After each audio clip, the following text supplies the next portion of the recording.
Hey guys, welcome to ARC Billing Tamil. இன்னைக்கு இந்த வீடியோல interview process for experienced AR caller தான் பார்க்க போகிறோம். இப்போ ஒரு ஆஃபீஸ்க்கு எக்ஸிக்யூட்டிவ் ஆர் சீனியர் எக்ஸிக்யூட்டிவ் பொசிஷனுக்கு அப்ளை பண்ண போகிறீங்கன்னா, ஒரு ஏஆர் காலராக அப்ளை பண்ண போகிறீங்கன்னா, அண்ட் அந்த ஆஃபீஸில் என்னென்ன இன்டர்வியூ ப்ராசஸ் இருக்கும் அண்ட் எத்தனை ரவுண்ட்ஸ் இருக்கும், என்னென்ன கொஷின்ஸ் கேட்பாங்கன்ற எல்லா விஷயத்தையும் இந்த வீடியோவில் நம்ம டீட்டெயில்டாக பார்க்க போகிறோம். ஸோ வீடியோ ஸ்கிப் பண்ணாமல் ஃபுல்லாக பாருங்கள். மேக்ஸிமம் ஆஃபீஸஸில் 3 ரவுண்ட்ஸ் தான் இருக்கும். ஓகே, ஃபர்ஸ்ட் ரவுண்ட் வந்து எய்தர் டினால் ஒரு டெக்னிக்கல் ரவுண்டாக இருக்கும், இல்லைனா ஹெச்ஆர் ரவுண்டாக இருக்கும்.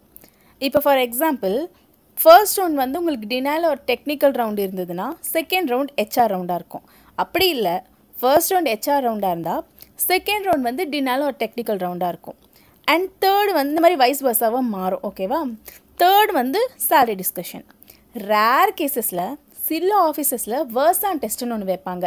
அது என்னன்றதை நம்ம கடைசியாக பார்க்கலாம். ஓகே, ஃபர்ஸ்ட் இந்த 3 ரவுண்டுக்கும் என்னென்ன ப்ராசஸ்ன்றதை பார்க்கலாம். இப்போ ஒரு பேஜுக்கு வந்து ஃபர்ஸ்ட் ரவுண்ட் வந்து டினால் ஒரு டெக்னிக்கல் ரவுண்டுன்னு வச்சுக்கலாம். ஸோ அதுக்கு என்னென்ன கொஷின்ஸ் கேட்பாங்கன்றதை இப்போ பார்க்கலாம். அண்ட் அதுக்கு முன்னாடி ஹெச்ஆர் வந்து என்ன பண்ணுவாங்கன்னா, உங்களுக்கு இன்டர்வியூ ஸ்கெடியூல் பண்ணும்போதே உங்களோட லொக்கேஷன் என்னன்ட்டு கேட்டுப்பாங்க. உங்களோட லொக்கேஷனும் ஆஃபீஸும் வித்தின் 50 கிலோமீட்டர்ஸ் இருக்கான்னு செக் பண்ணிப்பாங்க. அதுக்குள்ளே இருந்தால் தான் உங்களை இன்டர்வியூக்கு கூப்பிடுவாங்க. அப்படி இல்லை, நீங்கள் ரீலொகேட் பண்ண போகிறீங்கன்னா பிரச்சனை இல்லை. இல்லை நீங்கள் அந்த லொக்கேஷன்லேருந்தே தான் ஆஃபீஸ்க்கு வருவேன்னு சொல்கிறீங்கன்னா வாய்ப்பு கிடைக்கிறது கஷ்டம்தான். பிகாஸ் எதுக்காக இந்த லொக்கேஷன் செக் பண்ணுறாங்கன்னா, அப்போ தான் கேப் ப்ரொவைட் பண்ணுறதுக்கு அவங்களுக்கு ஈஸியாக இருக்கும். நீங்கள் லாங் டிஸ்டன்ஸில் இருந்தால் அது கேப் ப்ரொவைட் பண்ண முடியாது இல்லையா? ஸோ அதனால தான் லொக்கேஷன் கன்ஃபார்ம் பண்ணிப்பாங்க.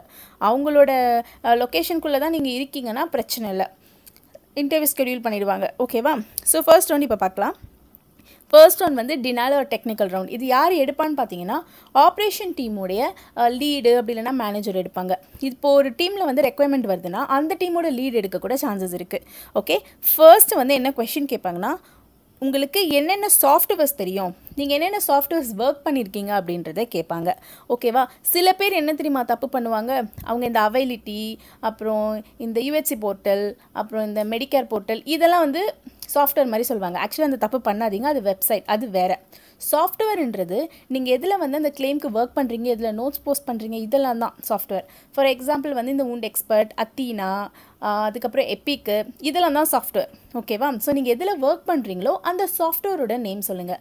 நீங்கள் ஒரு பேஜுக்கு ஒரு 4-5 சாஃப்ட்வேர் ப்ரீவியஸாக ஒர்க் பண்ணியிருக்கீங்க. நீங்கள் ஃபஸ்ட்டு வந்து ஒரு டீமில் இருந்திருப்பீங்க, அடுத்து வேறு டீம் போட்டிருப்பாங்கன்னு வச்சுக்கோங்களேன். நீங்கள் என்னென்ன டீமில் இருந்திருக்கீங்களோ, என்னென்ன சாஃப்ட்வேர்ஸ் ஒர்க் பண்ணீங்களோ அது எல்லாமே சொல்லிவிடுங்க. அது நமக்கு ஒரு ஆடட் அட்வான்டேஜ். ஓகேவா, இதான் ஃபர்ஸ்ட் கொஸ்டின். செகண்ட் வந்து என்ன கேட்பாங்கன்னா, நீங்கள் கரண்ட்டாக எந்த ப்ராசஸ்க்கு ஒர்க் பண்ணுறீங்க அப்படின்றத கேட்பாங்க. ஓகேவா, என்ன ப்ராசஸ்ன்னு என்ன தெரியுமா, சில பேர் வந்து எமர்ஜென்சி சர்வீஸ்க்கு ஒர்க் பண்ணுவாங்க, சில பேர் ஆஃபீஸ் விசிட், அதாவது அவங்க ப்ராசஸ் வந்து ஆஃபீஸ் விசிட் ரிலேட்டடாக இருக்கும், இல்லை ஆம்புலேட்டரி கேர் ரிலேட்டடாக இருக்கும். ஸோ அந்த மாதிரி என்ன ரிலேட்டடாக நீங்கள் ஒர்க் பண்ணுறீங்களோ அதை சொல்லிடுங்க. ஓகேவா, அதுக்கப்புறமா வந்து தேர்டாக என்ன கேட்பாங்கன்னா, நீங்கள் என்னென்ன டினால்ஸ் இது வரைக்கும் ஒர்க் பண்ணியிருக்கீங்க, லைக் உங்கள் ப்ராசஸில் என்ன டினால்ஸ் நீங்கள் அதிகமாக ஒர்க் பண்ணியிருக்கீங்கன்றதை கேட்பாங்க. ஸோ இதில் நீங்கள் என்ன பண்ணணும்னா டினால்ஸ் தான் சொல்லணும். சில பேர் என்ன தெரியுமா சொல்லுவாங்க, கிளைமிங் ப்ராசஸ் ஒர்க் பண்ணியிருக்கேன், அதுக்கப்புறமா ப்ராசஸ் டுவர்ட்ஸ் டிடக்டபிள் ஒர்க் பண்ணியிருக்கேன். இதெல்லாம் டினாலே கிடையாது ஃபர்ஸ்ட் ஆஃப் ஆல். ஓகேவா, பெய் டு பேஷண்ட் அதெல்லாம் டினாலே இல்லை. டினால்னா என்னென்னா இந்த டிஎஃப்எல், ஆத்தரைசேஷன், நெசசிட்டி, அதாவது மெடிக்கல் நெசசிட்டி, இதெல்லாம் தான் டினால்ஸ். ஓகேவா, நீங்கள் என்ன பண்ணுங்கள், எந்தெந்த டினால்ஸ் உங்களுக்கு நல்லா தெரியுமோ அதை சொல்லுங்கள். பிகாஸ் எதுக்காக எப்படி சொல்கிறேன்னா, ஒரு பேஜுக்கு வந்து நீங்கள் எனக்கு வந்து மெடிக்கல் நெசசிட்டி நல்லா தெரியும், கோடிங் டினால்ஸ் நல்லா தெரியும், அந்த மாதிரி சொல்கிறீங்கன்னா அதுலேருந்து கொஷின்ஸ் கேட்க வாய்ப்பு இருக்குது. அதனால உங்களுக்கு எந்த டினால்ஸ் நல்லா தெரியுமோ அதை நீங்கள் சொல்லுங்கள். ஓகே, அதுலேருந்து கேள்வி கேட்க வாய்ப்பு இருக்குது. அப்படி இல்லைன்னா அவங்களே வந்து சில டினால்ஸை உங்ககிட்ட கேட்பாங்க. மேக்ஸிமம் என்னென்ன டினால்ஸ் கேட்பாங்கன்னு நான் சொல்கிறேன். நான் கவர்ட் கேட்பாங்க கண்டிப்பாக, ஆத்தரைசேஷன் டினால் கேட்பாங்க, and also what is pre authorization or prior authorization அப்படின்ட்டு ஸ்பெசிஃபை பண்ணி கேட்க வாய்ப்பு இருக்குது. Okay, and next medical necessity denial கேட்பாங்க, global, TFL, timely filing limit, expired, அப்புறம் ஆஃப்செட், இதெல்லாம் தான் மேக்ஸிமம் டினால்ஸ். அதுக்குன்னு மற்ற டினால்ஸ் பார்க்காதீங்க நான் சொல்லலை, நான் சொன்ன டினால்ஸ்லாம் கொஞ்சம் நல்லா பார்த்துட்டு போங்க தான் நான் சொல்கிறேன். ஓகே, அண்ட் நெக்ஸ்ட்டு வந்து ஓகேவா, இப்போ டினால் கொஷின்ஸ் எல்லாம் முடிஞ்சிச்சா? அண்ட் இதுக்கு முன்னாடி சொல்ல வந்துட்டேன், இந்த டினால்ஸ்லாம் கேட்குறதுக்கு முன்னாடி உங்ககிட்ட சில ஜென்ரல் கொஷின்ஸ் கேட்பாங்க. லைக் ஜென்ரல் பில்லிங்லேருந்து என்னென்ன மாதிரி இருக்கும் தெரியுமா, what is AOB, ROI, ABN, waiver of liability, இதெல்லாம் உங்ககிட்ட கேட்பாங்க. அண்ட் நெக்ஸ்ட்டு வந்து டைப் ஆஃப் பேஷண்ட்ஸ் ரெஸ்பான்சிபிலிட்டி கூட கேட்க வாய்ப்பு இருக்குது. For example what is deductible, what is copay, அந்த மாதிரி கேட்கவும் வாய்ப்பு இருக்குது. ஸோ இது கண்டிப்பாக பார்த்துட்டு போயிடுங்க. இதை தாண்டி வரதும் கேட்க போகிறது இல்லை ஜென்ரல் பில்லிங்கில். ஓகேவா? ஸோ இதுதான் மெயின் நமக்கு. இது பார்த்துட்டு போயிடுங்க. அப்புறம் கேபிடேஷன் என்னன்னு பார்த்துக்கோங்க. ஓகேவா? ஜென்ரல் பில்லிங் முடிச்சதுக்கப்புறம் டினால் கொஸ்டின்ஸ் நான் சொன்னல இதெல்லாம் கேட்பாங்க. கேட்டதுக்கு பிறகு உங்களோட ஆஃபீஸில் உங்களோட ரோல்ஸ் அண்ட் ரெஸ்பான்சிபிலிட்டி என்னன்னு கேட்பாங்க. பிகாஸ் எதுக்காக இது கேட்குறாங்கன்னா, சில ஆஃபீஸில் வந்து எண்ட் டு எண்ட் ப்ராசஸ் பண்ணுவாங்க, ப்ராசஸ்க்கு ஒர்க் பண்ணுவாங்க. சில ஆஃபீஸில் வெறும் டினால் மேனேஜ்மெண்ட் அந்த மாதிரி ஸ்பெசிஃபிக்காக ஒர்க் பண்ணுவாங்க. உங்கள் ஆஃபீஸில் நீங்கள் என்ன பண்ணீங்கன்னு சொன்னீங்கன்னா அது ரிலேட்டடாக உங்ககிட்ட கொஸ்டின் கேட்பாங்க. சில பேர் டினால் மேனேஜ்மெண்ட்னா என்ன பண்ணுவாங்கன்னா வெறும் கால் பண்ணி நோட்ஸ் மட்டும் போஸ்ட் பண்ணுவாங்க. அதுதான் டினால் மேனேஜ்மெண்ட். அது சொன்னீங்கன்னா அது ரிலேட்டடாக உங்களுக்கு கொஸ்டின் கேட்க போகிறாங்க. இல்லை நான் ஆர்சிஎம் ப்ராசஸ் ஒர்க் பண்ணியிருக்கேன், நான் வந்து அட்ஜஸ்ட்மெண்ட்டு, பேமெண்ட் போஸ்டிங்கு, அதுக்கப்புறமா அப்பீல் சென்ட் பண்ணுறது, இது எல்லாமே நான் பண்ணியிருக்கேன் நீங்கள் சொன்னீங்கன்னா அது வந்து அதில் வந்து உங்ககிட்ட கொஸ்டின் கேட்க வாய்ப்பு இருக்குது. ஓகேவா? இது முடிஞ்சிருச்சா? நெக்ஸ்ட்டு முக்கியமாக என்ன கொஸ்டின் கேட்பாங்கன்னா, நீங்கள் வந்து ஃபிசிஷியன் பில்லிங் ஒர்க் பண்ணியிருக்கீங்களா இல்லை ஹாஸ்பிட்டல் பில்லிங் ஒர்க் பண்ணியிருக்கீங்களான்னு கேட்பாங்க. ஃபிசிஷியனா CMS 1500, ஹாஸ்பிட்டல்னா UB04 உங்களுக்கு தெரியும். ஸோ இதில் நீங்கள் எதில் ஒர்க் பண்ணியிருக்கீங்களோ அதை நீங்கள் சொல்லுங்கள். அதுலேருந்து அவங்க கொஸ்டின்ஸ் கேட்பாங்க கண்டிப்பாக. லைக் 33 பாக்ஸ் நம்பரில் என்ன இருக்கும் அந்த மாதிரி ஒவ்வொரு பாக்ஸ் வச்சு உங்ககிட்ட கொஸ்டின் கேட்பாங்க. ஸோ கிளைம் ஃபார்ம்ஸ் தயவு செஞ்சு நல்லா பார்த்துட்டு போயிடுங்க. அண்ட் நெக்ஸ்ட் வந்து என்ன கேட்பாங்கன்னா, basics of POS, place of service, basic place of service கேட்பாங்க. For example place of service 21 என்னது, 23 என்னது, அந்த மாதிரி அவங்களா ஸ்பெசிஃபை பண்ணி கேட்க வாய்ப்பு இருக்கு. அப்படி இல்லைன்னா உங்களே ஏதாவது ஒரு 5 பிளேஸ் ஆஃப் சர்வீஸ் சொல்லுங்க அப்படின்னு கேட்க சான்ஸ் இருக்கு.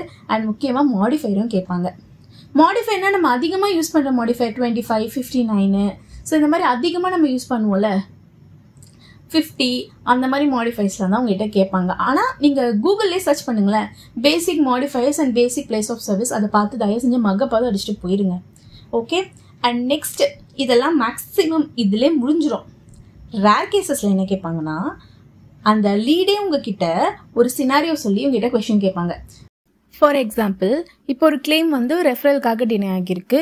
நம்ம இன்சூரன்ஸ்க்கு கால் பண்ணி செக் பண்ணால் பேஷண்டோட பிளான் வந்து PPO பிளான் தான் வச்சுருக்காங்க. ஸோ இப்போ ரெஃபரலுக்காக கிளைம் டினை ஆகிருக்கு. ஸோ நீங்கள் இப்போ என்ன பண்ணுவீங்க? அந்த மாதிரி உங்களுக்கு ஒரு சினாரியோ கொடுத்துட்டு உங்களை சால்வ் பண்ண சொல்லி பார்ப்பாங்க. சால்வ் பண்ண சொல்லி சொல்லுவாங்க. இப்போ PPO பிளானா நமக்கு ரெஃபரலே தேவை கிடையாது. ஸோ ரெப்கிட்ட சொல்லி ரீப்ராசஸ் தான் அனுப்புவோம். ஸோ அந்த மாதிரி வந்து உங்கள்கிட்ட கொஸ்டின் கேட்க வாய்ப்பு இருக்குது. And also calling questions. இப்போ நீங்கள் இன்சூரன்ஸ் கால் பண்ணுறீங்கன்னா அந்த சினாரியோ தராங்கல்ல, அந்த சினாரியோ தந்தால் நம்ம இந்த மாதிரி இப்போ நான் சொன்ன மாதிரி ஷார்ட்டாக நீங்கள் சொல்லக்கூடாது. நீங்கள் என்ன பண்ணணும், பேஷண்டோட பிளான் நான் வெரிஃபை பண்ணணும். லைக் நமக்கு வந்து கொஸ்டின் இருக்கும்ல, AR கொஸ்டின் இருக்கும்ல, அதுக்கு ஆர்டர் வைஸாக நீங்கள் சொன்னீங்கன்னா சூப்பராக இருக்கும். அண்ட் முக்கியமான விஷயம் என்னென்னா, ஒரு விஷயம் கேட்குறாங்கன்னா ஷார்ட் அண்ட் கிறிஸ்பாக முடிக்காதீங்க.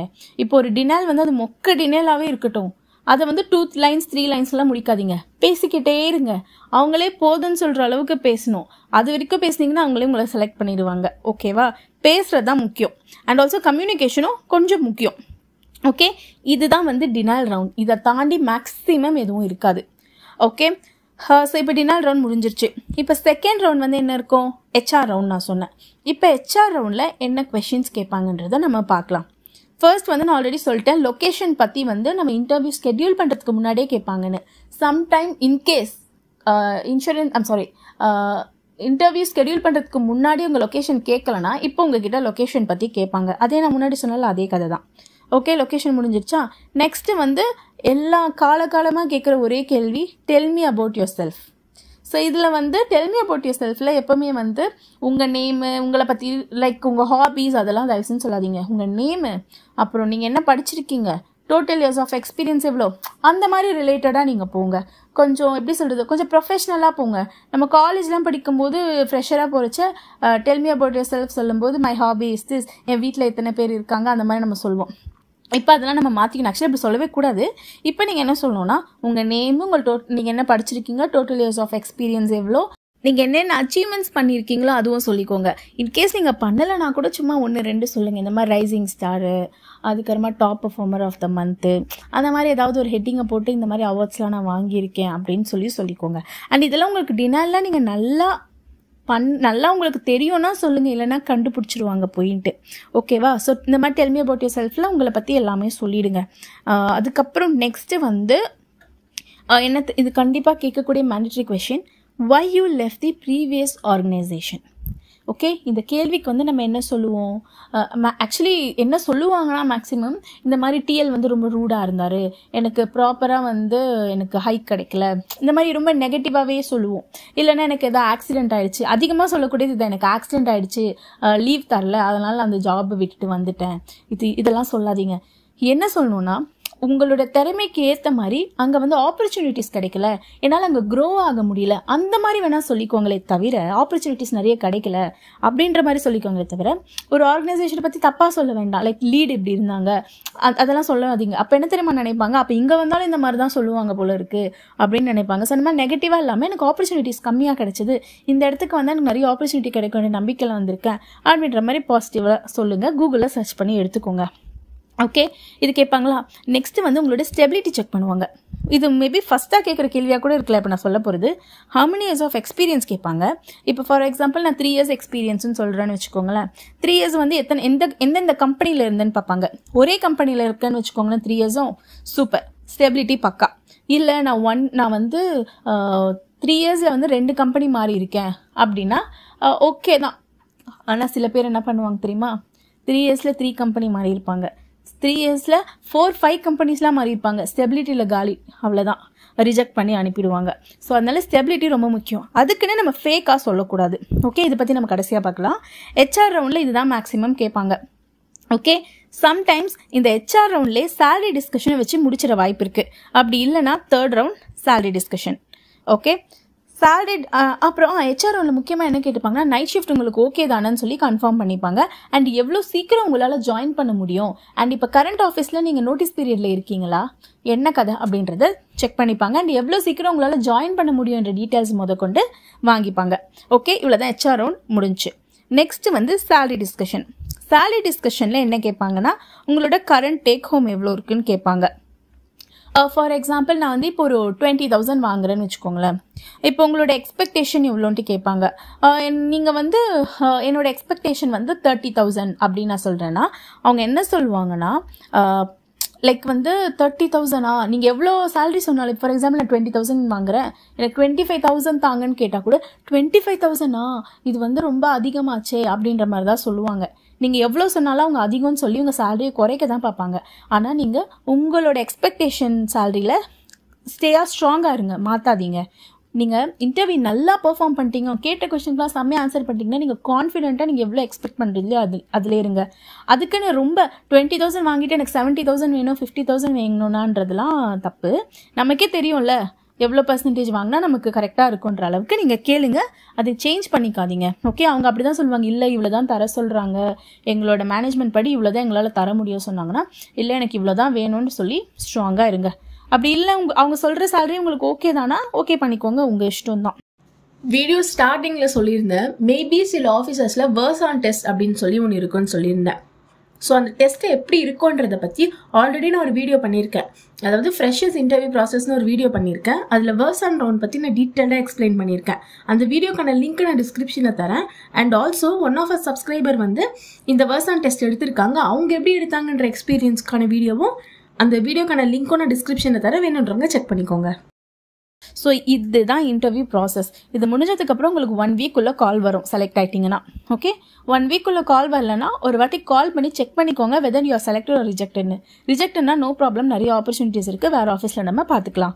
ஓகேவா, இது ஒரு லெசன் எடுத்துகிட்டு. அப்படி செலக்டட்னு சொல்லிட்டாங்கன்னா அப்பாயின்மெண்ட் லெட்டர் வாங்கிட்டு நீங்கள் அடுத்து என்ன பண்ணணுமோ நோட்டீஸ் பீரியட் முடிச்சுட்டு வந்து ஜாயின் பண்ணுவீங்களா. ஸோ அந்த ப்ராசஸ் நீங்கள் பார்த்துக்கோங்க. இதுதான் வந்து இன்டர்வியூ ப்ராசஸ். இதில் சில பாயிண்ட்ஸ் டு பி ரிமெம்பர். இது இப்போ நான் சொல்ல போகிற பாயிண்ட்ஸ் வந்து ரொம்ப ரொம்ப ரொம்ப முக்கியமான ஒரு விஷயம், நீங்கள் கண்டிப்பாக ஃபாலோ பண்ணணும். ஃபர்ஸ்ட் வந்து என்ன தெரியுமா பண்ணுவாங்க, ஹெச்ஆர் உங்களுக்கு கால் பண்ணி ஸ்கெடியூல் பண்ணுவாங்களா இன்டர்வியூ. அப்போவே உங்களோட கம்யூனிகேஷனை செக் பண்ணிவிடுவாங்க. சில ஆஃபீஸஸில் உங்களுக்கு கால் பண்ணி உங்களோட டீட்டெயில்ஸ்லாம் கண்டிப்பாக கேட்பாங்க. எவ்வளோ இயர்ஸ் ஆஃப் எக்ஸ்பீரியன்ஸ், எந்த ஆஃபீஸில் ஒர்க் பண்ணுறீங்க, எங்கேருந்து வரீங்க எல்லாம் கேட்பாங்க இல்லையா. ஸோ அப்போவே நீங்கள் எப்படி இங்கிலீஷ் பேசுகிறீங்க, நீங்கள் கண்டிப்பாக இப்போ இங்கிலீஷில் தான் பேசணும் ஃபர்ஸ்ட் ஆஃப் ஆல். ஓகேவா, அப்போ வந்து உங்களோட கம்யூனிகேஷன் நல்லா இருக்குன்னா இன்டர்வியூ ஸ்கெடியூல் பண்ணிடுவாங்க.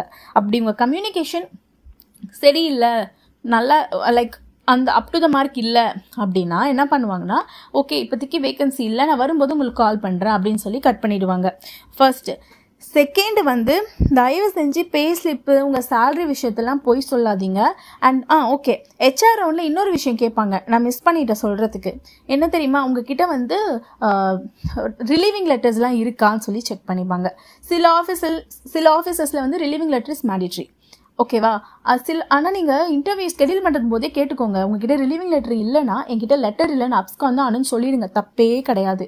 அப்ஸ்கான் ஆனால் அசிங்கமாக இருக்குமேன்றதுக்காக ஃபேக்காக ரிலீவிங் லெட்டர்லாம் செட் பண்ணி மாட்டிக்க வேண்டாம். ஓகேவா?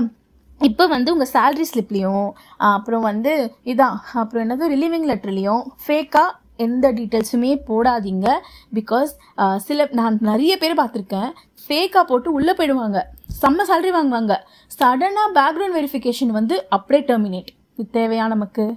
இது வந்து ஒரு பிளாக் மார்க் மாதிரி ஆகிடும். ஸோ இந்த வேலை மட்டும் வேண்டாம். சேலரியில் வந்து ஃபேக்காக சொல்லாதீங்க. நீங்கள் வந்து இப்போ 20 தான் வாங்குறீங்க, நீங்கள் 40 எக்ஸ்பெக்ட் பண்ணுறீங்கன்னா சொல்லுங்கள் அவங்கக்கிட்ட, மேபி தந்தா வாங்கிக்கலாம். சில ஆஃபீஸஸில் செம்ம ரெக்குவயர்மெண்ட் போகும், அப்போலாம் நீங்கள் எவ்வளோ கேட்டாலும் சேலரி தந்துடுவாங்க. ஸோ அந்த மாதிரி ஆப்பர்ச்சுனிட்டி கிடச்சா யூஸ் பண்ணிக்கோங்க. அண்ட் பே ஸ்லிப்லேயும் உங்கள் ரிலீவிங் லெட்டர்லேயும் ஃபேக்காக இருக்க வேண்டாம். அப்ஸ்காண்ட் ஆகிட்டிங்கன்னா அப்ஸ்காண்டுன்னு சொல்லிடுங்க. ஓகேவா? இதான் நான் முக்கியமாக உங்ககிட்ட சொல்லணும்னு நினச்சேன். ஏன்னா நிறைய டெர்மினேஷன்ஸ் இப்போ நடக்குது because of background verification fake information தரதால. ஓகேவா? ஸோ அது மட்டும் நீங்கள் பார்த்துக்கோங்க. ஸோ இதுதான் interview process for experienced AR caller. இதில் உங்களுக்கு ஏதாவது டவுட் இருந்தால் கமெண்ட் பாக்ஸில் கேளுங்க, கண்டிப்பாக நான் ரெஸ்பாண்ட் பண்ணுறேன். And thank you so much. And channel ஒன்றும் சப்ஸ்கிரைப் பண்ணாமல் இருந்தால் ப்ளீஸ் சப்ஸ்கிரைப் பண்ணிடுங்க. தேங்க்ஸ் ஃபார் வாட்சிங்.